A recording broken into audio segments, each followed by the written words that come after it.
Yeah. So, but Thanks for no, that. yeah. But no, because we were talking about conduct, I thought it'd be cool to just like start. I have a story too recently about conduct, and I was gonna go Oh, really Sure. great. broad, really Let's do it. broad. Um, this weekend, my one of my RAs, it was the first time they were on call for a weekend, and I have repeatedly told my staff, "Oh, like nothing really happens in our community. Like you won't have to do many things. Like it's because it's upper division living. Like it's upperclassmen. They're old. They either do the things off campus and come back and go to bed, or they hide it really well. You know." Um, Why did you tell well, them? because like that's historically like real. Like that's right. Like I in my until this year, not counting this year because we've already had some things pop up, not counting this year, my RAs collectively have only written like 4 instant reports. And I've been here for 4 years now. Or this is my fourth year. So like it Okay. does not happen often. Like 4 IRs could be like one week in like a freshman community. And like it's like an entire 3 years of me existing here is what I've experienced. So like I feel like right to tell my staff that like it'll probably be chill, you know. Each year is a new year, you never know, but historically, using context, you know. Well, so there was a party this past weekend, really loud, a lot of alcohol, a lot of people. I think it was 11. Um, and it was funny because I was on call. I got a call from police saying there was a noise complaint in, my building in this room. And I said, "Oh, cool. Thanks for letting me know." And I called my RA and I was like, "Hey, cops are coming, noise complaint. You want to go join them? Figure the situation out." And as I'm on the phone with my RA, the cops roll by and she's like, "Hey, I'm leaving. Stop talking to me." And she hangs up the phone and, like, hey, sorry, and goes to the. She's great. She did great. Handled the situation well, documented it. But now I have 11 separate conduct meetings I get to have next week with all these people that were involved. So that's pretty cool. So I'm very excited because next week is my meeting week. I like to do so I have 8 RAs, and typically my peers that have 8 RAs like to do 4 1-on-ones in one week and four in the other, and like an A and a B week. I love an on and an off week. So I love putting all of my stuff in one week and then having an off week where I just do my tasks and it's quieter. Um, well, last week was my off week, I should say this week is my off week. Next week is my on week. Regardless, I have I think collectively next week, looking at the entirety of the 40 hours in office or working, I think I have like two outside of meetings, like 2 hours outside of meetings next week. So Shoot. that's pretty cool. I'm pretty excited. And I was thinking recently, wow, it's Dallas heavy this beginning of the recording. That's pretty cool. And I was thinking recently, I was like, wow, I'm kind of bored.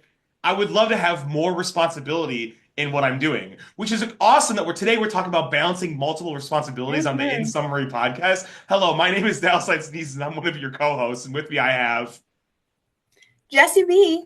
And Nathan Dozier. We and did it. yeah, we did. That was pretty good because but yes, I don't know, was I laying in bed the other night? Was I driving? I don't remember. And I was like, wow, I've gone through this roller coaster of, I get here, wow, it's kind of, I need more, and then I get more and I'm like, I have enough. I should be up here now. I have enough. And then like it goes down like, wow, I'm comfortable in the more, so can I have more? And then I get more and I'm like, okay, whoa, chill. I don't need more anymore. Let someone else have these mores. I already have the more. And now I'm here like, I want more. Can I have more? I haven't told Brooks yet. So like, but I will soon. My next one-on-one be like, yo, I'm kind of like looking for, I don't know, more to do. That's why I joined the hall director search committee when it popped up recently. Because I'm just like, I need, and maybe that means it's time for me to go up in the higher education ladder. Um, but mentally, I'm not ready for that yet. I know I could, I'm just not. So like, Okay. so I'm just like, what could I do more here? Maybe I start looking at like campus-wide interdepartment like committee stuff rather than just inside my own department. Maybe like connecting with other departments because that'll sound good in an interview eventually down the road. Like, whoa, It will. I worked well with partners on campus. But yeah, I will say for the record, there is never a time that you're going to be ready to go up. Um, it's just not going to happen. I mean, you're never going to feel like you know what you need to know for it. I definitely didn't because I was only a hall director for a year, but that's okay. Um, but no, it's just never gonna line up perfectly where you're like, oh, the world has given me the answer, and I finally found the hole that's exactly me shaped. Now I'm going to slowly slide into it. I'm just having a difficult time trying to like talk with my cat about the potential move. Like Yeah, she's just not about it. When I tell her like, "Hey, this might not be where we live forever," she looks at me, and it's like she understands that portion of what I'm saying. So it's just hard. she just doesn't understand the implication. She's like, shoot, you're right. We won't live here forever because we'll. Never mind. We already talked about that different podcast. R.I.P. R.I.P. Hmm. Have I told you guys my plan for my animals? No. Okay. Do I want to Well, know? well, no. So my cat's name is Noodles. I said no. I said yeah. You probably want to know. It's fun. So my cat's name is Noodles. That's fun.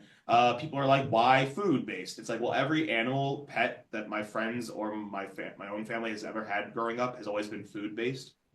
So I just was like, Noodles sounds fun. Almost named her Muffin. She wasn't like fat enough for that. Okay, That's true. so Noodles got that. Not noodle. Some people it's plural. Noodles. I have an S on there. Okay. So I want to get her another cat eventually. So she's bored. I know because the internet's telling me she's playing with her water bowls and knocking them over. And the internet says she's really bored. And I said, well, that's weird because I give her all the attention when I'm around, except right now. Sorry, Noodles. And I play with her sometimes, maybe not every night, but I'm tired. Sorry. Because I balance multiple responsibilities. And so, but no, we'll get into that. But no, so her name's Noodles. I was like, oh, I want to get her another cat at some point. I want to get another cat, but I want to get her a cat. And also it'd be me, but her. So she's a mother, but where's her kids? We don't know, but she's a mother. And so I think it'd be cool to get a kitten for her so she can be a mother, you know.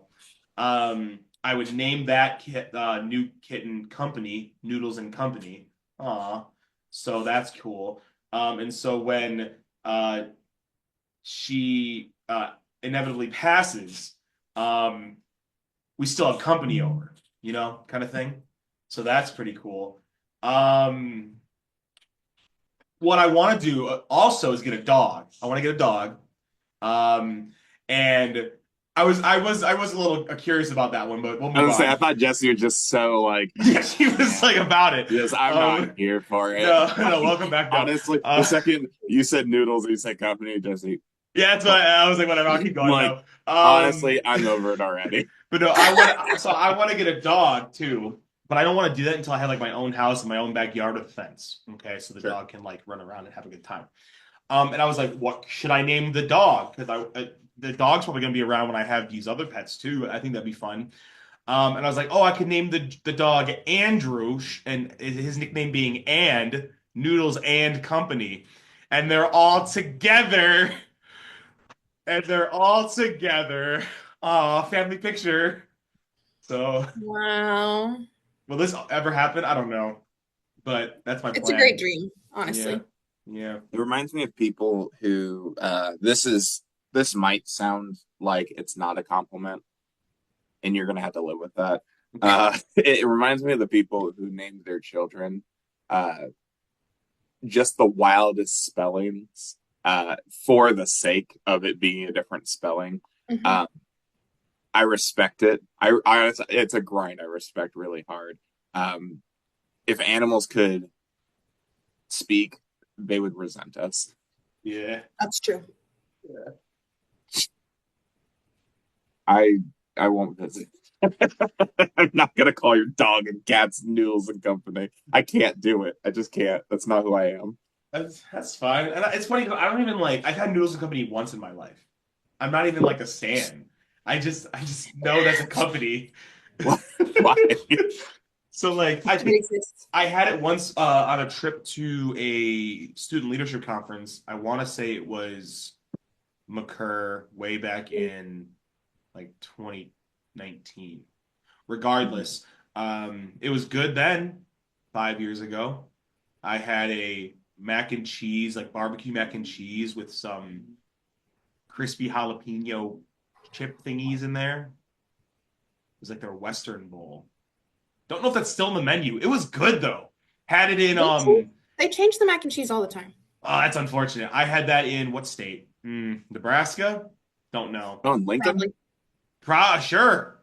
I would say there's definitely a noodles and company in Lincoln. I'm not sure if So there's one in Omaha, but there might be. Probably. I would guess, yeah. It looks like there are no noodles and company in Springfield. yeah, that's fine. I wasn't planning on even going back ever, but because like it was good, but you know when you eat food and you're like it's good, but like not. I don't need. I'm not looking for it again. Yeah, fair. Yeah, noodles and company. Like I can. It's okay. I guess you can make your noodles and bring your company. Yeah, exactly. Like I can put my noodles in a cup. My cat just sitting in a cup.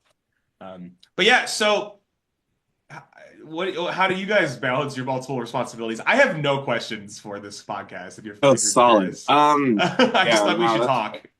yeah. So I can start. I have lots of responsibilities sometimes and no responsibilities other times, and it's awesome. Um, right now, I don't. I'm not sure if I have a lot going on besides like residential life, obviously, and then there's student government. I guess there's RHA. So I guess those are three things that I do that are like different but similar. The actual biggest part about balancing those is the fact that those are three different groups that work together, but also are at odds because student government's focus is the student, which is good. I like that the main focus of student government is the student because it should be. But sometimes that focus leads to kind of not looking at bigger picture. Um, for example, there was a time, long time ago, student government was like, we need residential life to do blank. From residential life, student government doesn't fund us in any way, shape, or form. So student government can't really just tell residential life to do stuff. We can have a meeting about it. We can come to agreement on something, but student government handles the financial part of every other non-academic side. They handle all the student organizations. They handle a lot of the different like departments and things like that in their budgets, but not us because we're an auxiliary. So there's been a lot of butting heads there. And then there's Residential Hall Association, which is Res Life student government. So they're the ones who get to make those decisions, but our Residential Hall Association is kind of small. So decisions just get made a little slower, less efficiently. And Residential Hall Association wants to collaborate with student government. The student government says you have to be voted in. We're not going to do a vote in for an RHA position. So for student government to get what they want, they have to follow the rules of RHA. For RHA to get what they want, student government has to give way on it, and they just won't. No one will. So we've been at probably a stalemate for 2.5, 3 years. That's kind of And it's just going to stay. Like Yeah. no one's going to do anything until both get different leadership who think about it differently. But from my standpoint, how I balance that responsibility is letting them handle it because I could give them solutions and find something for them, but I don't think anyone would learn anything from it. And I think they would just be like, "Yep, Nathan fixes problems," and I don't fix problems. I can address them, but I don't fix them. So how I balance my responsibilities is by looking at them and prioritizing them. That's it. In summary, And in summary, just oh, what is it like a 10-minute recording? I love That was beef great. though. Yeah, I was gonna say, I love Yeah. beef. Yeah, my- beef's awesome. One of my favorite like sandwich toppings. Mm, Yeah. Agreed. a good one. Jesse, what about you? How do you balance your responsibilities? You know, I think I'm still figuring that out. It's year 3. I also, Yeah, I don't know. My role is a weird one, especially after the department restructure, because I function in many ways like a mid-level professional would at a different school. Like I have the same kind of like multiple hats, but less people, because we're so small. So I'm trying to think. There's like not. It's not super often that I feel particularly overwhelmed by my responsibilities or like, oh my gosh, this is a huge juggling act. I think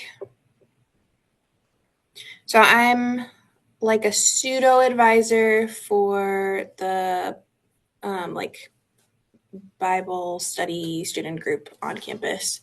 So I'm with them a lot, and several of them are also my RAs. And so I think the balancing act comes in dual relationships. How do I say, okay, this is an RA thing, this is a student group thing, we're having a different conversation now. Um, yeah, so I think there's been a lot of situations, especially recently, where students from that group, and I deal a lot with our international students as well. So students from either of those groups will call me and be like, "I need the thing," and I'm like, "You have other people for that. I'm not your person. If you were an RA, or if this was an RA thing, then I would be your person, but I'm not. So go find your person."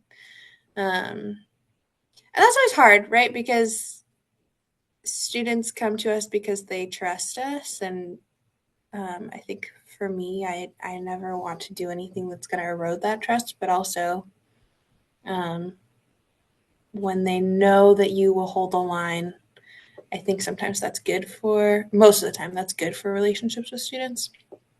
Um, because then they know that they're not going to. I run into a lot, students are like, I feel like I'm a burden to you. I don't want to take up more of your time than I should. And I'm like, no, you can't. I won't let you be a burden to me. Like it's not going to happen. I will hold the line. I will say no before that happens. Um, so I think my biggest thing is just staying true to that and saying, nope, this is not a time when I'm going to be what you need. You have other people for this. And and when it is my responsibility, when it is my area, when it is something that I can and should do, then I'll be there. But for now, find your other person. You reminded me. Actually, I had a very similar situation because my sister's here now. She's taking Mm-hmm. classes as a freshman, um, the final frontier of the Dozier family, and her boyfriend's here too. And there was one night he just texted me like 8 o'clock. He's like, "Hey, what's this code on my air conditioning mean?" I just didn't respond. And then I got lunch with her like the next week. And she was like, "Yeah, he texted you." And I kind of gave him a little like, "Don't do that." And I was just like, you know what? One, thank you. I appreciate you knowing my boundaries as well as I do. But then he like said something about it later. He's like, "Oh yeah, I shouldn't have texted you that." I'm like, I'm glad that you had the conversation with yourself. So we're good. Like I don't need to say another thing. That's awesome. Yeah, but the same thing of like, I'm not going to let you actually cross boundaries because the second you do, it's completely gone. I'm not here. I'm a complete ghost. But no, I think you made probably the best point ever when it comes to balancing responsibilities of just boundaries. Boundaries are so just essential. And Mm-hmm. probably the earlier you can set them, the better. And the most impressive thing that people do is separate their conversations with the exact same people into two different categories. Just to, you are having a work conversation here, outside of work, we're not going to, like, this is all in a bubble and pushed away. Yep. And it's hard, right? It bleeds over, like, especially when you work with people, because that's something you have in common. And so it's so easy. Like this happens with my coworkers all live in this area. And because it's a small community, like we're together a lot, even outside of work. And we try really hard to not talk about work outside of work, but it's like that is the thing that we are seeing each other do most of the time. And so it's easy, it's relatable. You have to be pretty creative, I feel like, in a lot of situations to find something else to talk about, but it's worth it. Yeah, we talked about boundaries on a different podcast. If the viewer slash listener wants to get more in depth conversation about that, I want to say it's the one that we were actually in person together. I want to Yes, say I think that was before. That was the one before I came on. yeah, the pre Jesse era. Yeah. We've had several eras actually on this podcast already. We had the Cole Verbatim era. We had Oh the yes. we had the post Cole Verbatim era, which is also the pre Jesse B era. And Hmm. now we got the Jesse B era. Yeah, it's And then we're pretty gonna hit a cool. new era after next month. I don't know what that era is gonna be, but I assume that something will change once we start doing different Probably. committee stuff. Hmm. Yeah, I think it's wild that the conference is in a month from when Yeah, we are recording. Because I personally don't feel like it is, but Hmm. but maybe I'm crazy. I don't think you're crazy. I also am like, whoa, that's coming up. we have three different presentation groups coming from Fort Hayes after we haven't presented in probably 5 years or more. That's impressive. Uh, Correction, the time that UMR was digitally, my boss and his supervisor did a presentation. Since then, I don't know how long it's been. Um, I'm not sure if they're even aware that it's a month away. I'm Well, if hoping it they are more prepared than I am.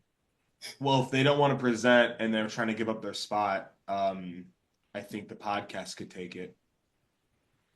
They won't present. Don't worry.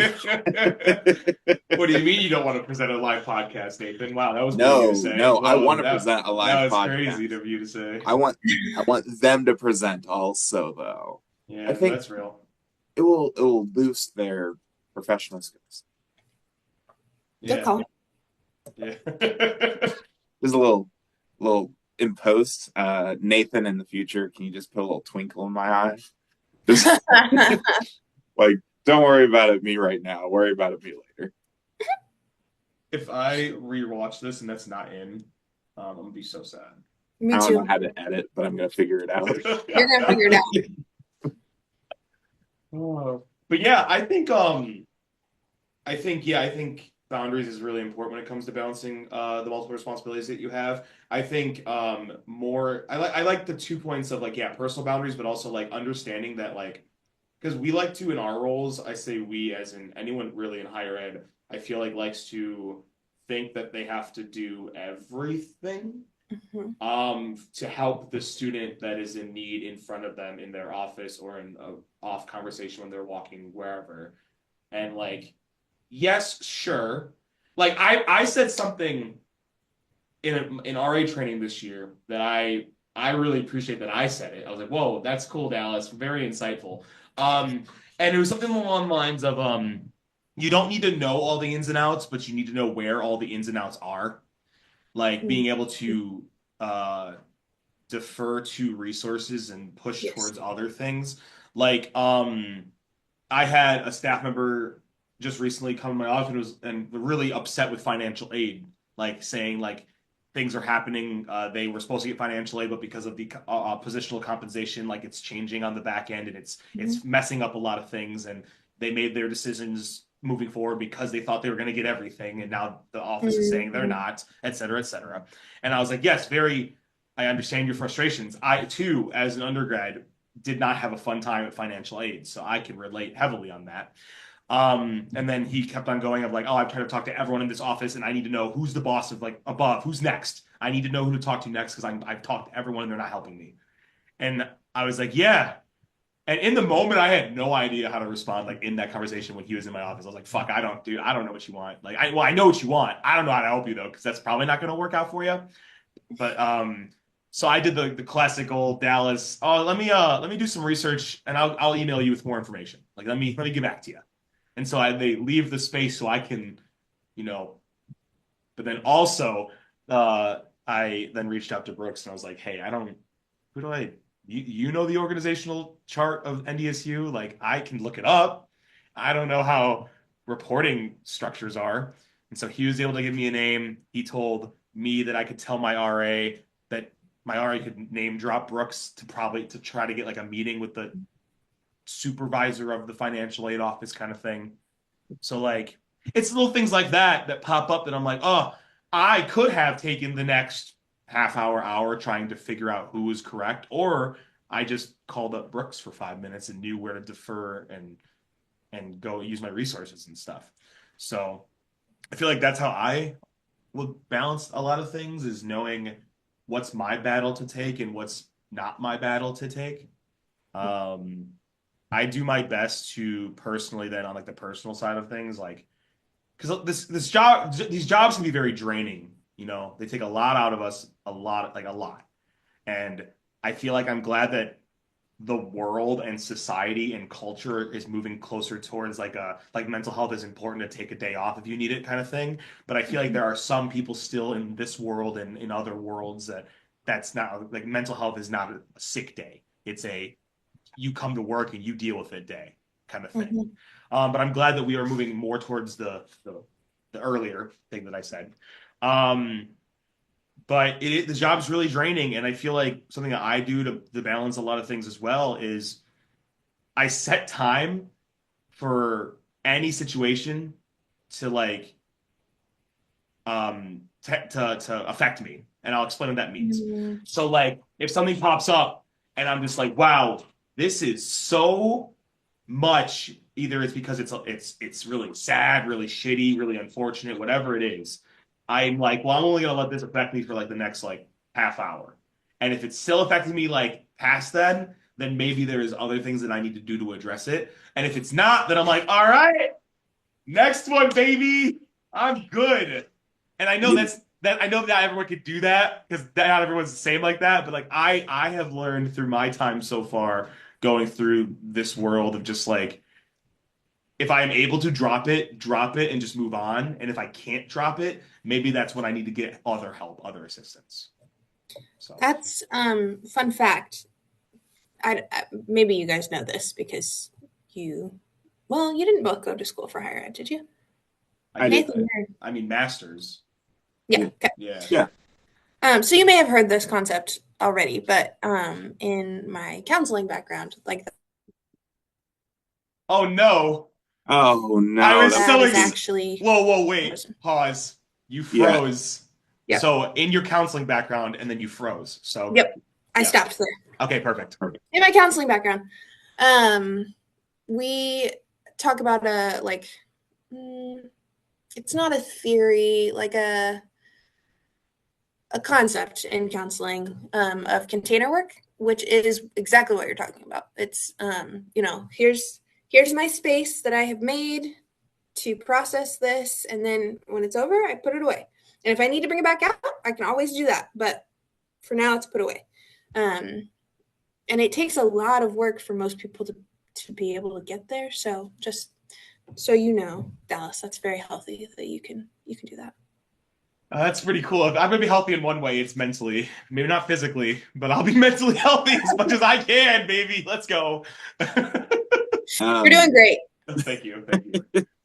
when you originally started that sentence, I thought you were just gonna say like, "Yep, I give myself 2 hours. After 2 hours, it can't affect me anymore. It's not allowed to."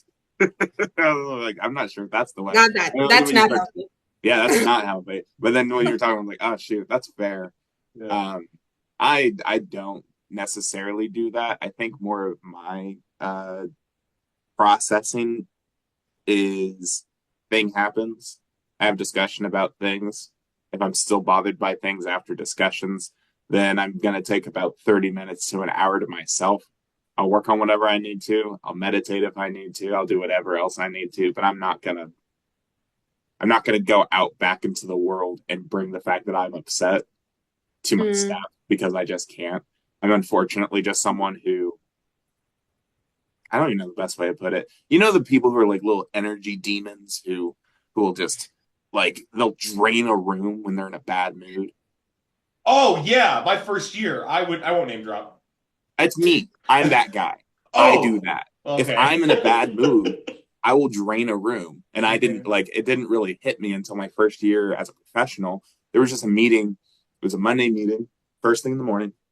I was in already a bad mood about something else. I'm pretty sure I had a death in the family or something.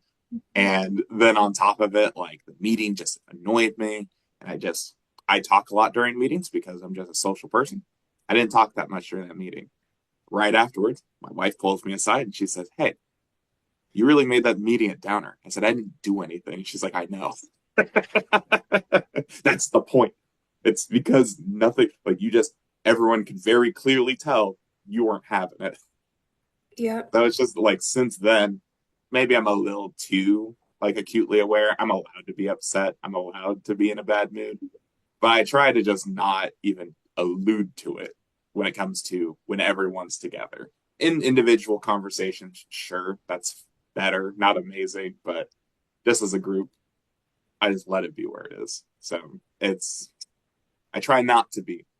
I really do. But I don't know how to help it anymore. I'm too social and caring to to make it so people don't care when I'm upset.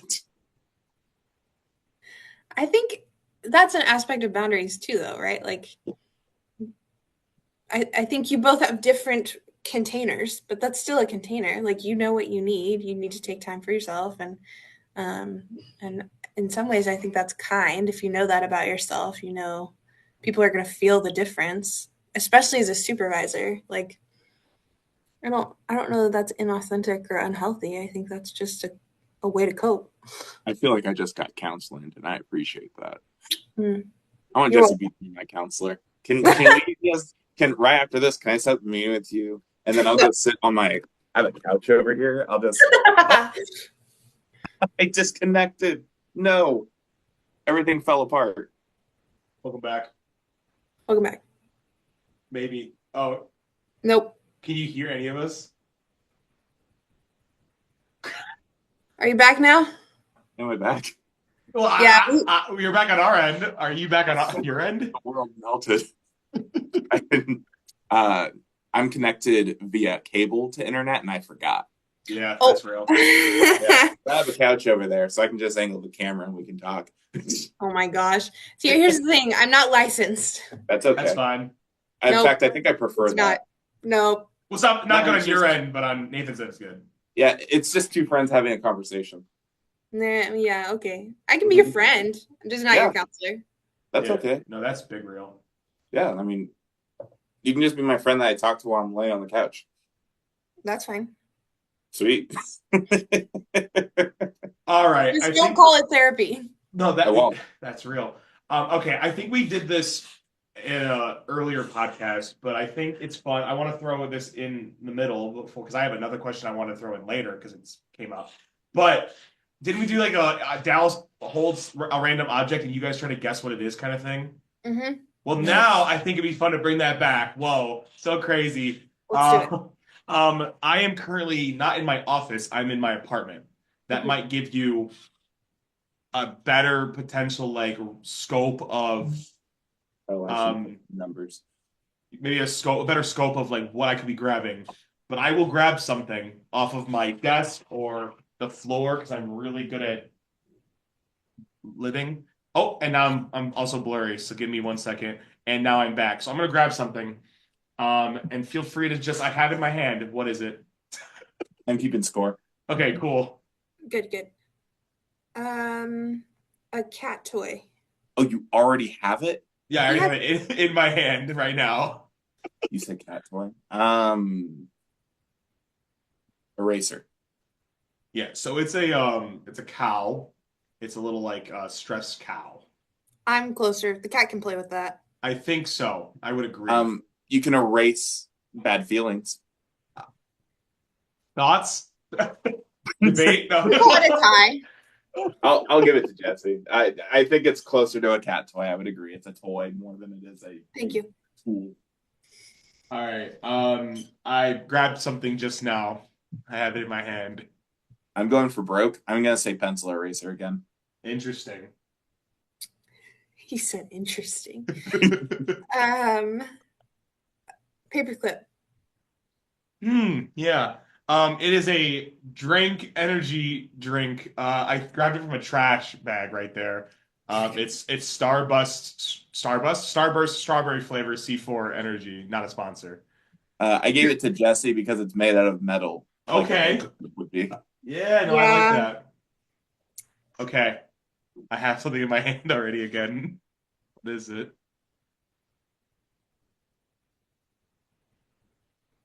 Nathan, what you got? I guess first last time. Yeah, get wrecked. Oh, that's true. That's true. Yep, I know the Um, rules. let's see. And so do I. Coffee? Your Okay. mouse. A mouse. See, Mm, that would make sense because like I'm at a desk and no, it's a little night guy. Little desk night person. I don't know. I don't What's it know. made out of? Um, hard plastic, I think. yeah, I'm going Nathan won that one. I'm going technically, but not even by any close margin. All right, I got another thing in my hand. What's the score at right now? Jesse 2, Nathan 1. Okay, Nathan, you got to tie this up so we have a fifth round. Okay. I'm going to guess a postcard from a different country. Oh, that's cool. I like that. Mhm. Yeah. Yeah. Um, let's say a picture of your cat. Picture of my cat. So I have an electronic duster for my keyboard. Mm, Um, I don't know how we want to determine. Where did it come from? that's the question I was just about to ask. Mhm. Like, are you talking about like where it was Where made? was made? Yeah. Oh no, I don't even know if I'm gonna be able to find it quick enough to make it make sense. I can cut it. I think it's you. I I think it think probably came from another country. because I was going for something that was manufactured or something that was made somewhere else, Yes. while you were going for a sentimental thing. So Mhm. I'm gonna say that's tied now. Sure. I'm Also, the not. last time we did this, we also tied, and our tiebreaker was us two grabbing Oh, something off True. yeah. camera, and then you having to guess, and whoever you're closer to wins. Yeah, okay. I So close I'm my gonna do eyes. that now. Oh, so that's what we're doing? Okay. Yeah, yeah.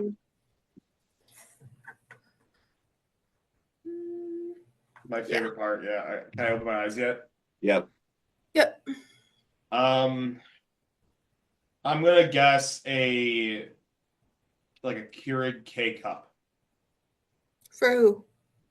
Oh, I thought I just guessed something and then whoever I'm closer to. Oh, is Is that that how it how? works? I feel like that might have been how it worked last time. Maybe. Yeah. I want you to guess for both of us. Okay, so I think Jesse has a Keurig K cup, Okay. and then I'm just gonna go into the same realm as you. Definitely grabbed a tea bag. Okay, Jesse, you want to reveal first? Yeah, I have a business card. Yeah, I was close. I think Jesse won. I grabbed a kazoo with a trombone Yo! slider attachment. Yo, That's that's incredible. so cool. You should bring that to conference. I You can, should. yeah. I was actually told this year that we have 7 people coming and we have a 7-passenger van. So Yeah. I won't be able to bring much extra. So I Mm. can't Uh-huh. bring my guitar like I did last time. So this might make it. Yes, it definitely should come. Also, I want to make note that the slider is not in any way attached to the kazoo where it would make a difference. It is only for show. I love that. Yeah, that just makes it better, honestly.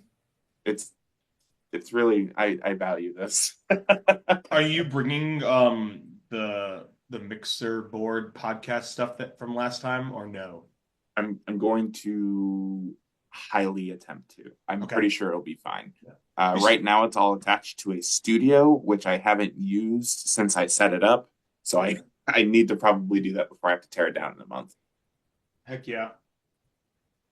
But no, okay, so I had a thought that came up that I don't know how closely it relates, but it is an interesting topic, so I wanna throw it out there so we can discuss.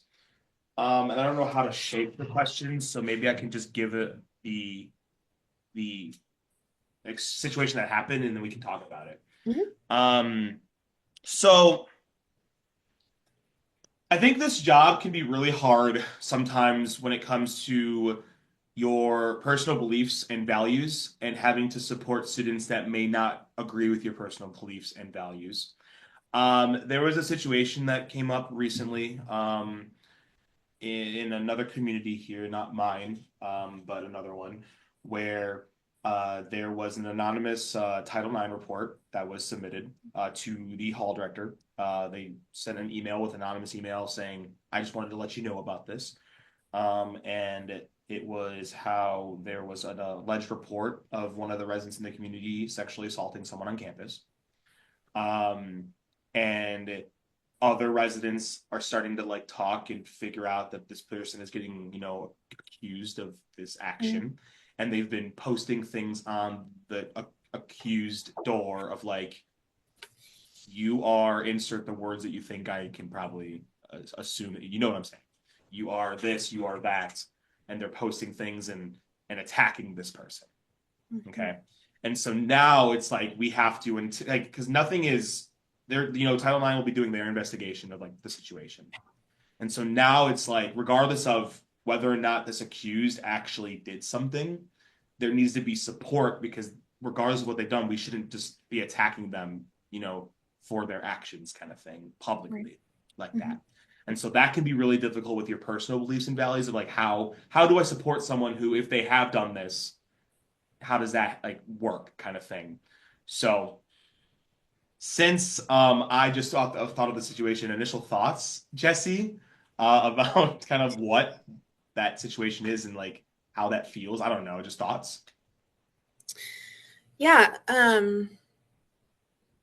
I have seen a couple similar situations on our campus where, and I think this is part of the nature of working in either a small campus or like a siloed community that is kind of self-contained, where rumors spread really easy, especially now that we have like Yik Yak and social media like that. And so there's like, before anything can even be dealt with, we already have this whole fleshed out story that all of the students think is true. And I have been, so I'm a Title IX decision maker for our institution, and I haven't actually been like on any of the cases yet, but I've worked closely enough with the Title IX department and with the students that I've been privy to some like, here's what actually happened, and honestly, more often than not, it is really complicated. There's misunderstanding somewhere, and so we end up, the people that know the details of the situation do end up feeling like, okay, we really have to support this person that everybody thinks is a perpetrator, because that's not always the case, regardless of what it sounds like, regardless of what story the students are spreading, and even in some cases what the perception of the other person is, depending on how our definitions fit and what we know about both sides of the story, like very rarely is it just a situation of like, this person was totally malicious and this person was totally innocent, and like it was just a horrible crime against, that happens absolutely on college campuses, but more often than not, it's a lot more nuanced than that. So I think my approach, and this again is probably related to having like trained in counseling, so much of our jobs, even with conduct and other kinds of situations, roommate mediations, like we have to suspend judgment and say, there's a multi-layered story on every side, and my responsibility is not to judge or to even decide who's right or wrong most of the time. In some cases, like, if we're deciding a conduct case, or if I'm like on a decision making case, we do have to make those decisions. But a lot of the time, it's like, okay, we're here to do what's best for each of the students involved and to protect them as much as we can, because that's our responsibility. We have a responsibility to everyone involved in the situation, whether we think they are like good or bad. Um,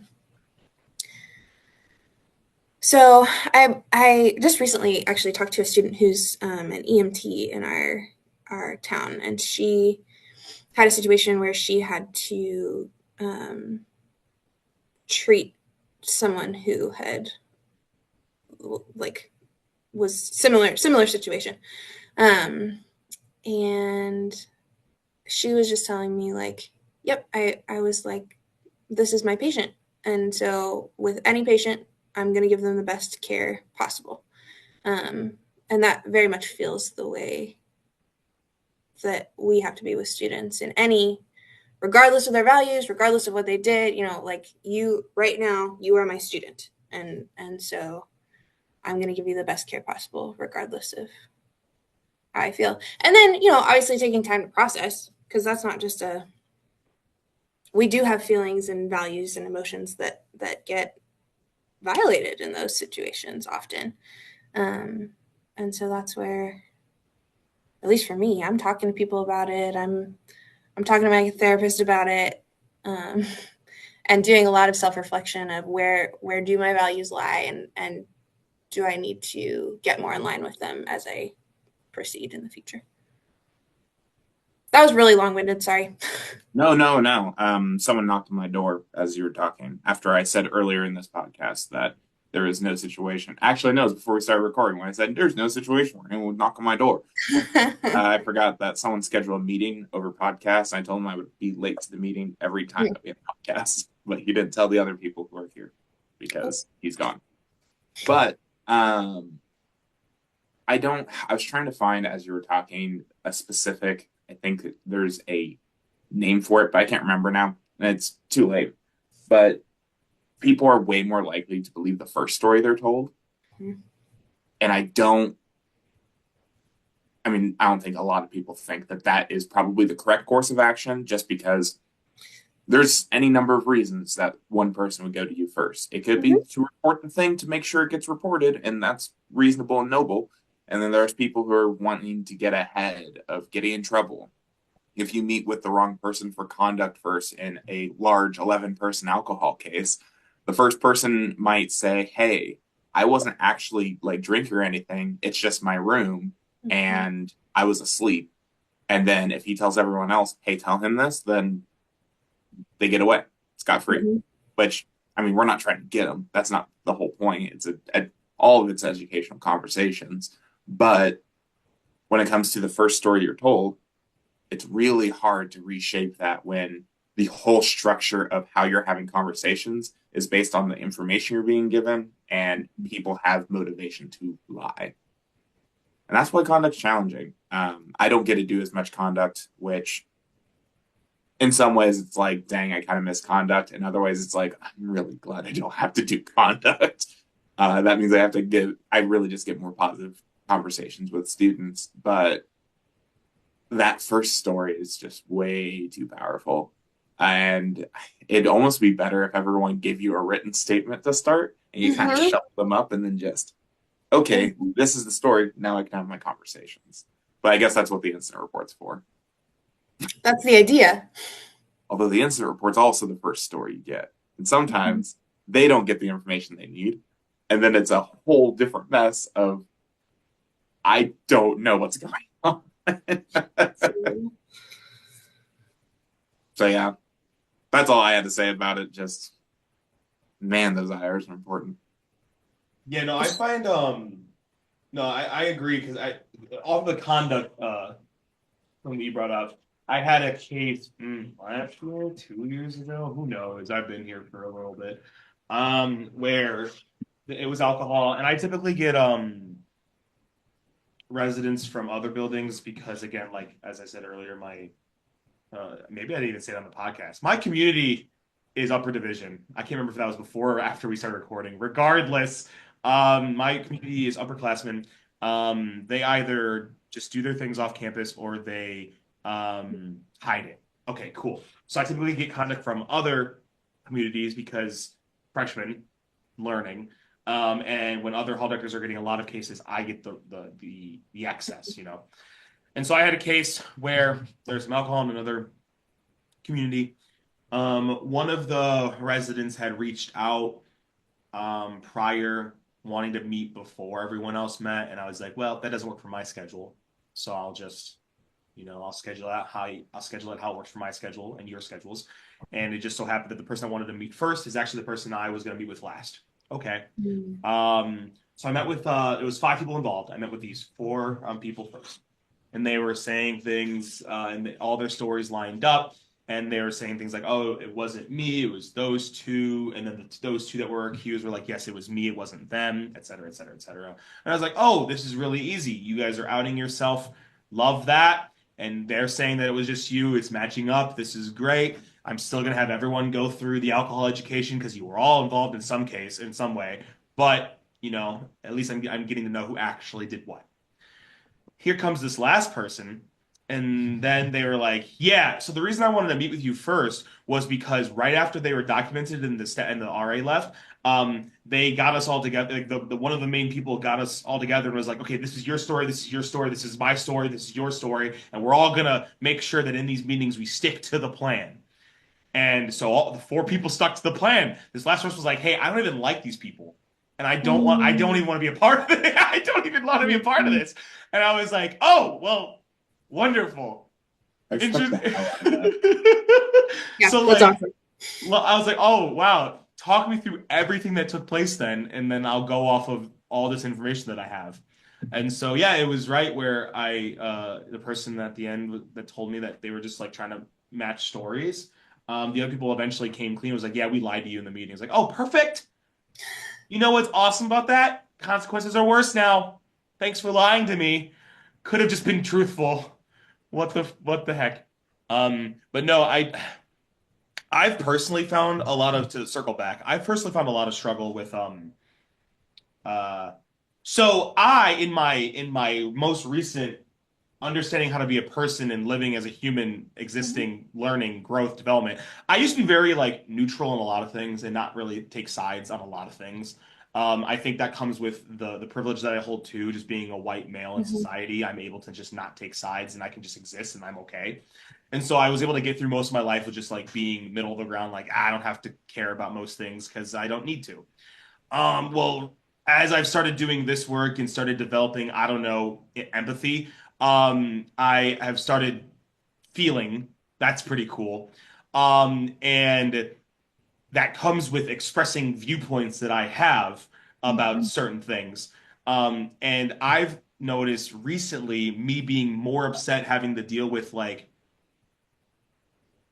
not to bring politics into it because we're getting close to an election, but like having to deal with someone who has more conservative values kind of thing, it's Mhm. been harder for me recently because of I don't know my own growth of figuring out who I am as a person, and so I've been able to I would like to think I think I can be very neutral still. I just call on my past and like okay, let me have this conversation neutrally, Yeah. and a lot of people um, and also it just goes with who I am as a person. Because again, like we're all different, and I know just naturally people like talking to me and like me as a person. I just know that's a natural thing that happens, and so I can have conversations with a lot of people, regardless of how I feel about them. I can interact with a lot of people.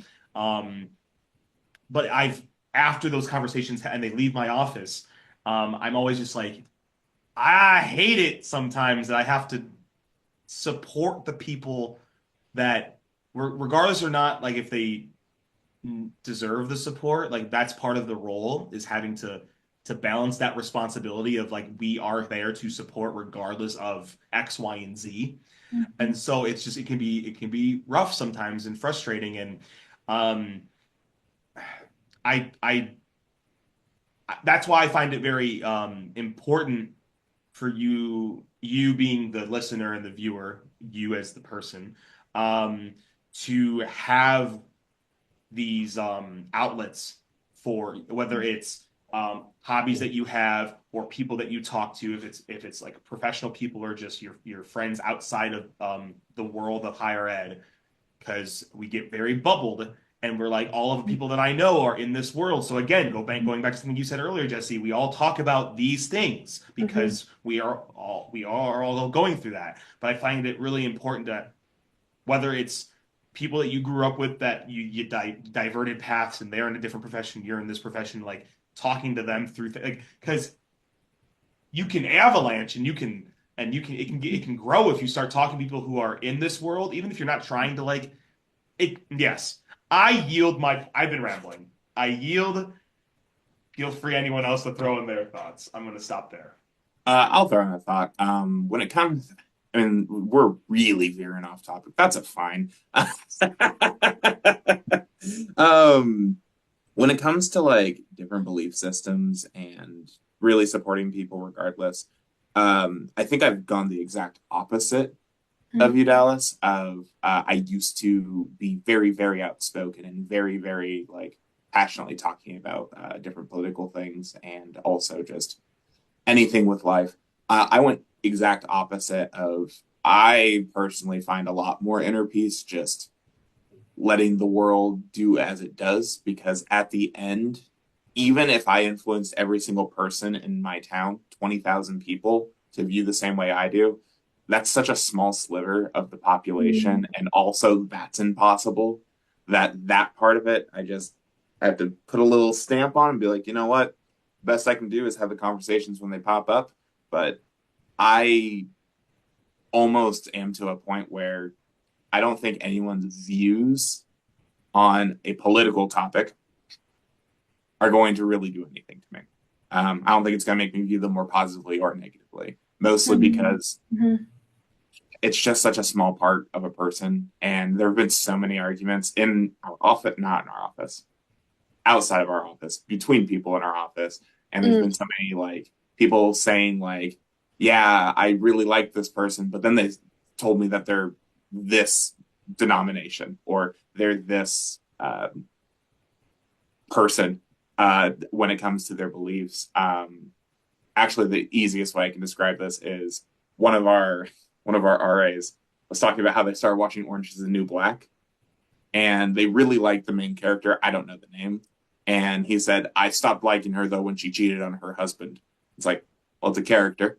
That's the first thing. So Yeah, start let's there. maybe separate that from a real world thing, but also like I don't know if I had a friend, if I had a friend in the same situation. They're still my friends for the reason they're being friends, Mm-hmm. but there are things about them that maybe don't align with me. And if it doesn't really push into our relationship, it's very, very difficult for me to even use it as a factor. I fully understand, for the record, being frustrated with people and being frustrated with people's beliefs and with people who don't want to do the research or do the like critical thinking of getting to conclusions that make more sense than what they're saying. But I have to personally take a step away from it because A, I like talking to people too much to cut people out unless they do something that makes me cut them out. And B, man, it's really hard to get someone to believe a different thing. I don't know if it's even possible unless it's someone who you already have such a relationship with that they almost are on your side of the court anyway. And that's where it's like, obviously in the job doesn't have a place anyway. So it's not a big of a deal. Outside of the job with the people who I care about, especially the people who I hang out with outside of work who work with me, we just avoid the conversations because I know that there are two different sides of it that if we even start the conversation, I know that it'll just end with people stop being friends and being honestly probably uncomfortable at work too. So that's where I've kind of gone with it myself.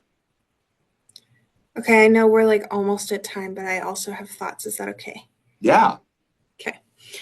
Um, it's so interesting because I feel like I'm kind of between your two perspectives.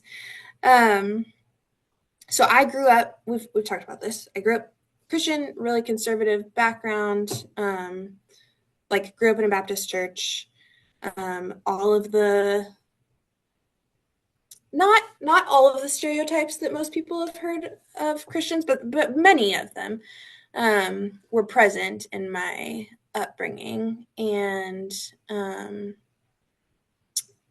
even before, probably in high school, I started to kind of be like, okay, I want more nuance than this. I want to explore other perspectives. Um, I want to seek what is true and not just what I've been told. And so I regularly try to read and listen to perspectives that are either the opposite of my own or the opposite of what I grew up with. And I think I feel this sense of what you're talking about, Dallas, because like that my own values have been trespassed or kind of stepped on in situations pretty often because I was raised with such a strong sense of morality and ethics and like this is what you do, this is what you don't do. And a lot of that I have retained. It's nuanced in different ways now, but I think one thing that really, I mean, does come from my tradition and my background is as we don't hold everybody to the same standard. If someone were to come to me and say, yeah, these are my values too, and then I actively see them living in a different way, that's just a question of integrity, regardless of what those values are. Like I'm probably going to call them on that. Like you said this, and then you're living this way. Tell me more about that. Like what's the incongruence here? In fact, I do that a lot with my RAs. But then also just recognizing again what Nathan said, like there's a lot of people that you're not gonna change. They have to want it to. Our job is not to change people, and we can offer a different perspective and hope that they're open to it. I've been working with a DEI coach just because I felt like I needed some more cultural skills with the different students that I work with, and being from the background that I'm from, and existing in a world that's very much not that. I'm reading a book with her right now that's called Digital, Diverse, and Divided. And it's just about interacting with different perspectives, especially in our globalized online world. And just yesterday, I was reading a chapter about how to interact with people who totally, like, not just their perspective is different, but it offends you. And it was talking about recognizing some people are not going to be persuaded. And so you just kind of state your view and you move on. You're like, this, we don't have to have a discussion about this. I'm not going to try to change you, but this is where I'm at. This is where you're at. We can acknowledge this is different. And then talking about there are people who are going to be open to questions and recognizing that maybe my perspective is not the only one that's out there. And so kind of coming at that from two different avenues of like, are they going to be persuaded more by stories or by facts? Do you need to come with statistics? Do you need to come with, well, this happened to this person that I know? And just, being open to table our offense, table the like, you've transgressed my values, and more being willing to say, but what if this is different than you believe it to be? Or what if it's more nuanced, and just kind of offering, here's an open-ended thing to explore. So that's, I think, what I try to do in a lot of these situations where someone comes in, which I run into every day because my background is so different than most of my coworkers, to just kind of offer, and again, not when it's not going to be effective, but when people are open to the conversation. Here's what I think. What do you think about that? Well said. Yeah. I appreciate that. But as you said, I think we are kind of at time. So either of you want to do the lovely. Yeah, so in summary, make sure that when you're setting up your shoot, what was our topic? Boundaries, multiple responsibilities. And so we did boundaries. When you're balancing your multiple responsibilities, remember that you're a person. Remember that you are a person who has values, who has responsibilities that may conflict, but they don't have to tear you apart. Mhm. So And That's anyway, good. yep, and that's been the In Summary podcast. I hope you guys all have still continued to listen, and we'll do it after this one as well. So we'll catch you next time.